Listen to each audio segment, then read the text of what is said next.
All right, this may be a sensitive topic for some, but I want to discuss marriage, okay?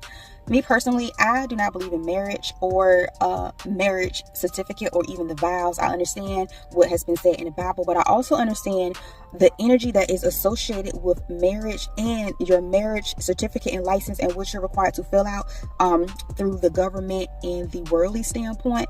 It's like the energy that is associated with the license, the contract, the vows, no matter how good it looks and sound, it's the energy that comes from it is literally toxic, unhealthy, and unstable. Just let me explain. Now, I have been married. I got married at 18. I was married for 12 years, and 2 of those years I was separated.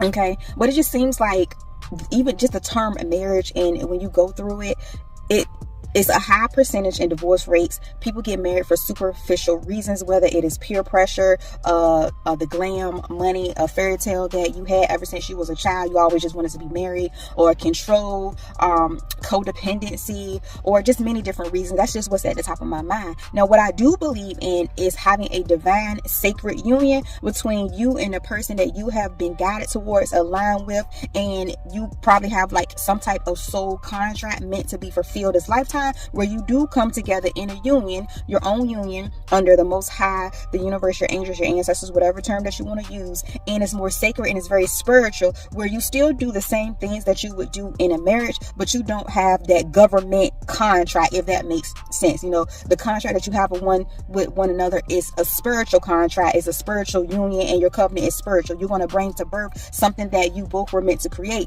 and doing it that way, it's like you still will be together to make changes in your family, your bloodline, and your life, but you still have your own separate journey so you can continue to grow. There's no expectations. There's no pressure like they put on men being the providers and the women are supposed to be in the home. And that's okay if that's what you believe. But I'm just saying, when, you know, life is full of change. Change is inevitable. So when you own those highs and then you drop down to the low where you may be experiencing financial difficulties or things of that nature, you're not going to feel that psychological pressure that, oh, I'm the husband, so I'm meant to provide and take care of my wife and my children if you have children in this union. And now you're feeling like you're unable or incapable of handling the pressure from the societal standards of what the man or the wife is supposed to be in a marriage, okay?